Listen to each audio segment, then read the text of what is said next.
Qu'en est-il du diagnostic? Lorsque vous recevez aux urgences un malade qui a une suspicion de thrombose veineuse profonde, c'est très clair. Mais très souvent, il y a des formes qui sont possibles ou asymptomatiques. En tous les cas, il faut savoir que les signes sont inconstants et non spécifiques. Il n'y a aucun signe qui soit à la fois performant du point de vue sensibilité et spécificité. C'est pour ça que certains auteurs, c'est des auteurs canadiens, Annan et Wells, ont proposé un score de probabilité pour le diagnostic de la thrombose veineuse profonde. Il y en a un autre, c'est d'autres auteurs, c'est Bounamou, qui a proposé des scores pour l'embolie pulmonaire. Alors, quand vous avez un malade chez lequel vous suspectez une thrombose veineuse profonde, vous avez les signes sur le côté gauche et vous avez des chiffres 1, 2, moins 1, moins 2, pardon. Vous allez faire quoi? Vous allez faire la somme algébrique selon que le malade présente ou ne présente pas les signes de la colonne de gauche. À ce moment-là, vous allez avoir un score de probabilité. S'il est de 0 ou moins de 0, donc un chiffre négatif, la probabilité est faible que votre malade ait une thrombose veineuse. Si vous avez 1 à 2 points, ça sera une probabilité intermédiaire, et au-delà, ça sera une forte probabilité. À ce moment-là, vous allez pouvoir réaliser des examens complémentaires. Il n'existe aussi en biologie aucun examen qui soit fiable. Vous pouvez tout au plus réaliser ce qu'on appelle les D-dimères. Les D-dimères, c'est un épitope qui va apparaître dans le sang une fois que la fibrine s'est formée et qu'elle a été lysée. Ils sont en fait un signe de fibrinolyse excessive. Ils ont un intérêt non pas parce qu'ils sont présents, mais parce qu'ils sont absents du sang, c'est-à-dire grâce à leur valeur prédictive négative. Lorsqu'ils sont inférieurs à 500 nanogrammes par millilitre, vous pouvez exclure la présence d'une thrombose, qu'elle soit veineuse ou artérielle d'ailleurs. Ils sont inutiles lorsque vous avez certains cas comme la grossesse, une personne âgée, un mois après une chirurgie, un cancer évolutif, une pathologie inflammatoire. En général, chez les malades hospitalisés, ce n'est pas la peine de les faire parce que vous allez très souvent les avoir positifs. Vous allez faire dépenser de l'argent à la société pour rien. Quels sont les autres examens que l'on a à notre portée? C'est l'imagerie médicale, et là, beaucoup de choses ont été faites. On ne réalise plus la phlébographie bilatérale au fil de l'eau. On le faisait autrefois, il y avait trop d'effets délétères parce qu'on injectait dans les veines des deux pieds un produit iodé, donc il y avait des accidents, il y avait des contre-indications chez les personnes allergiques. Maintenant, on a un examen qui n'est pas traumatique, qu'on peut répéter, c'est l'écho-doppler veineux. C'est un examen de référence qui est examinateur dépendant. Il faut avoir affaire à quelqu'un qui est entraîné. Il va vous permettre de dire qu'il y a ou non thrombose. Comment? Lorsque vous allez appuyer la sonde du Doppler sur votre veine, vous allez voir qu'elle n'est pas compressible. D'accord? Donc, si une veine est compressible, l'artère un peu moins. Si une veine n'est pas compressible, c'est qu'il y a quelque chose à l'intérieur, et c'est généralement dans le contexte clinique une thrombose. Il est beaucoup plus viable lorsque la thrombose est proximale que distale. Tous ces éléments, vous allez les utiliser à travers un algorithme de prise en charge décisionnelle. Pourquoi est-ce qu'on fait des algorithmes? C'est pour essayer d'utiliser les moyens qu'on a de façon efficiente, de la même façon pour tous les malades, et pour faire gagner de l'argent à la société. Si vous avez des signes de TVP, vous allez faire votre score de probabilité clinique. Si votre probabilité est faible, vous allez aller vers les D-dimères. Si les D-dimères sont négatives, c'est-à-dire qu'il n'y a pas de thrombose, s'ils sont positifs, vous allez demander l'écho-doppler. La probabilité moyenne ou forte, à ce moment-là, vous allez directement voir l'écho-doppler, puisqu'il y a probablement une thrombose. Ça n'est pas la peine d'aller dépenser de l'argent en demandant un examen qui coûte quand même de l'argent pour la société. Vous irez directement vers un examen diagnostique positif. À ce moment-là, si c'est positif, la TVP est confirmée. S'il est négatif, vous allez vers les D-dimères. Si les D-dimères sont négatifs, ça exclut. S'ils sont positifs, on ne peut rien dire. On pourra refaire l'écho-doppler quelques jours après. En tous les cas, dans les recommandations, on dit 5 à 7 jours après. Il faut savoir qu'il existe des étiologies à la thrombose veineuse profonde. Certains sont des facteurs transitoires, comme la chirurgie. Il faut savoir que ce qui est le plus à risque de thrombose, c'est la chirurgie orthopédique, la chirurgie carcinologique, oncologique, la traumatologie, l'obstétrique, est aussi à risque, l'immobilisation est un élément de facteur de risque. Il existe des facteurs de risque qui sont permanents, comme l'âge, la personne âgée. Il existe des thrombophilies constitutionnelles, c'est-à-dire qu'on a des anomalies au niveau de la coagulation. C'est ce qu'on appelle les thrombophilies, qui font que le malade peut développer des thromboses, et généralement, c'est des cas de thrombose familiale. Il existe des thrombophilies qui sont acquises, comme le syndrome des anticorps antiphospholipides. Dans le syndrome néphrotique, on va uriner des protéines, on va uriner de l'antithrombine avec nos protéines, et donc on va avoir un taux bas d'antithrombine qui est un anticoagulant naturel, et le malade va avoir tendance à faire de la thrombose. Il y a d'autres pathologies qui sont aussi à risque de thrombose, comme les maladies de système notamment, et tout ce qui est maladie inflammatoire. Lorsque vous avez un malade qui vient de présenter une thrombose, vous en avez fait le diagnostic positif, vous allez demander une étiologie. Soit c'est évident et c'est bon, si ça n'est pas évident, qu'est-ce qu'on doit faire? Il ne faut pas oublier qu'une des causes des thromboses, c'est la paranéoplasique. Les cancers. Quand est-ce qu'on va rechercher un cancer? Le cancer, on va le rechercher lorsque la personne est âgée. Selon les auteurs, ça sera 40 ou 45 ans. Chez le sujet jeune, surtout s'il y a une histoire familiale, on pensera plutôt à une thrombophilie.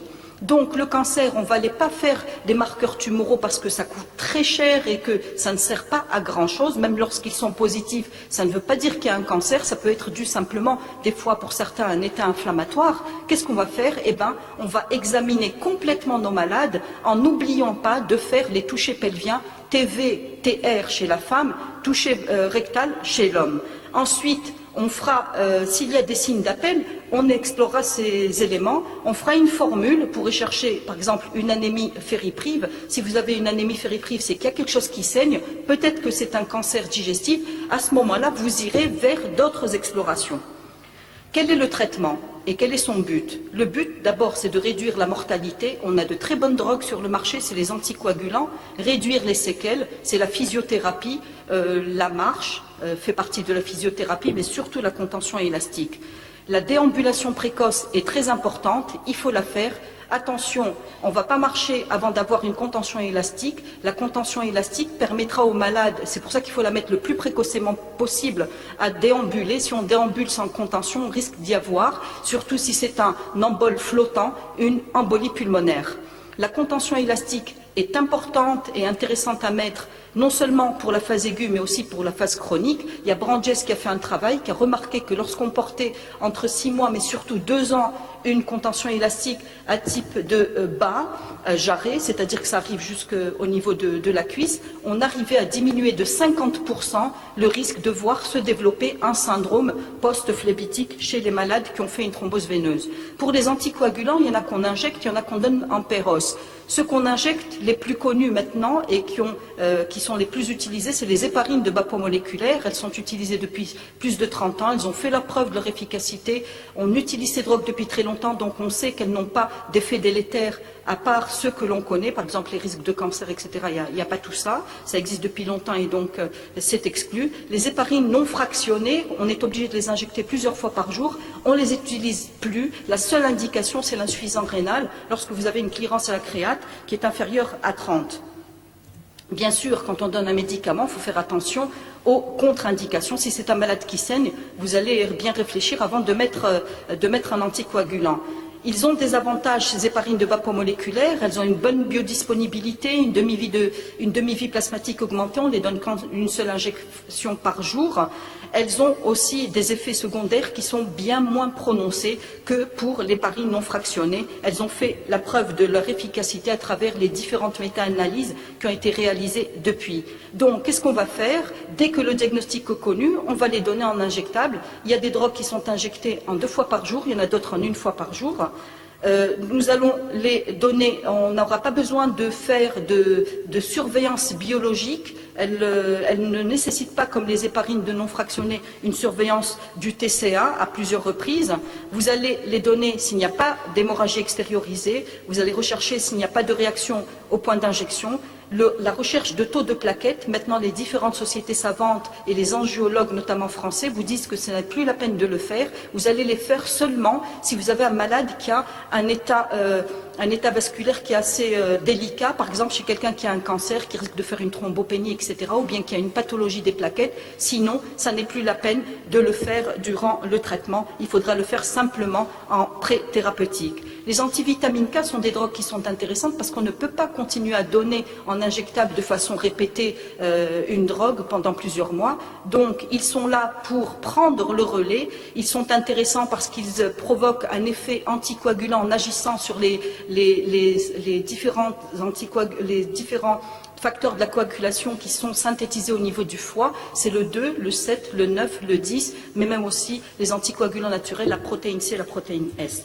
Le Centron, là c'est Nocumarol, il existe à 2 mg par jour et donc c'est celui-là que vous allez donner. Il a les mêmes contre-indications que les héparines de bas poids moléculaire, sauf que là, si vous avez en plus une atteinte, une rétinopathie maligne ou bien un AVC ou une atteinte hépatique, là aussi il ne faudra pas les utiliser ou les utiliser en tous les cas en faisant très très attention et par quelqu'un d'expérimenté. Là, par contre, vous serez obligé de faire une surveillance, c'est ce qu'on appelle le dosage de l'INR. Il ne faut plus faire de surveillance des antivitamines K en utilisant le TP, parce que d'un laboratoire à l'autre, il y a des modifications, parce qu'on utilise des thromboplastines différentes pour faire le dosage du TP. Ici, on a fait l'INR et permet de normaliser le TP ou le temps de QIC et vous pouvez le réaliser dans n'importe quel laboratoire, que vous aurez le même INR chez le malade. Donc, quand est-ce qu'on va faire cette surveillance biologique par l'INR? Vous allez le faire après introduction de l'antivitamine K. Le premier contrôle de l'INR se fera à la 36e heure après la prise, puis tous les 2 jours jusqu'à ce que vous ayez atteint l'équilibre requis, c'est-à-dire que l'INR soit entre 2 et 3. Ensuite, vous le ferez une fois par semaine, puis tous les 15 jours, tous les 30 jours, et ensuite, simplement dans certains cas, par exemple, si vous ajoutez un autre médicament au malade, s'il y a une modification de son régime alimentaire, etc., etc. Quand on adapte les doses de l'anticoagulant, il faut toujours le faire par petits paliers, c'est-à-dire par quart de comprimé pour éviter toutes les complications possibles, et les hémorragies notamment. Il faut savoir que ces drogues ont beaucoup d'interactions avec les médicaments et les aliments. Pour les aliments, c'est essentiellement tout ce qui est vert. Ça peut même provoquer, pour les gens qui font des cures d'artichauts, des cures de légumes verts, des pseudo-résistances aux antivitamines K. Il existe des anticoagulants qu'on appelle nouveaux, pas tant le Fondaparinux parce qu'il existe depuis bien plus longtemps, mais surtout ce qu'on appelle les NACO, les nouveaux anticoagulants oraux. Vous avez le dabigatran, le rivaroxaban des Baxter et la Pixaban. Alors, dans les nouvelles recommandations, les recommandations 2013, seul le rivaroxaban a été enregistré, c'est le Xarelto, qui a été enregistré dans le curatif dans les TVP et la prévention secondaire des TVP et de l'embolie pulmonaire chez l'adulte. Il se donne à des posologies de 15 mg 2 fois par jour pendant 3 semaines, puis 20 mg 1 fois par jour pendant 3, 6 ou 12 mois selon les facteurs de risque de la maladie thromboembolique. Donc tous les guidelines vous préconisent de les utiliser. Maintenant, comment, on a vu toutes les drogues qu'on avait, comment conduire le traitement? Tout d'abord, dès que vous allez mettre le traitement, vous allez commencer par faire votre bilan préthérapeutique pour vérifier la coagulation, la crasse sanguine de votre malade. Si vous n'avez pas de contre-indication, vous commencez le traitement. Le premier jour, et ça c'est l'étude Antenox qui a prouvé ça, vous allez donner une héparine de bas poids moléculaire associée à l'antivitamine K. Et au bout de 3 jours, vous allez vérifier l'INR. Si l'INR est dans les normes, vous allez recontrôler l'INR le lendemain. Si c'est toujours le cas, vous interrompez l'héparine de bas poids moléculaire et vous continuez qu'avec l'antivitamine K. Si ça n'est pas le cas, vous restez couvert avec l'héparine de bas poids moléculaire et vous ajoutez un quart de comprimé d'antivitamine K jusqu'à ce que vous obteniez l'équilibre, donc un INR entre 2 et 3. Pourquoi est-ce qu'on met ensemble les héparines de bas poids moléculaire et les antivitamines K? Parce que les héparines de bas poids moléculaire, surtout au début, on avait peur de ce qu'on appelle les thrombopénies induites par les héparines. On a vu maintenant qu'elles existaient, mais qu'elles étaient exceptionnelles. Pendant longtemps, on était obligé d'hospitaliser les malades pour commencer le traitement d'une TVP ou même d'une embolie pulmonaire. Maintenant, le traitement peut se faire, sauf cas particulier, par exemple un malade qui a un cancer, une thrombopénie passe, une femme enceinte, un malade qui a des problèmes de comorbidité, etc. Vous pouvez donner le traitement en ambulatoire, bien sûr, à condition que vous puissiez rejoindre votre malade et le consulter.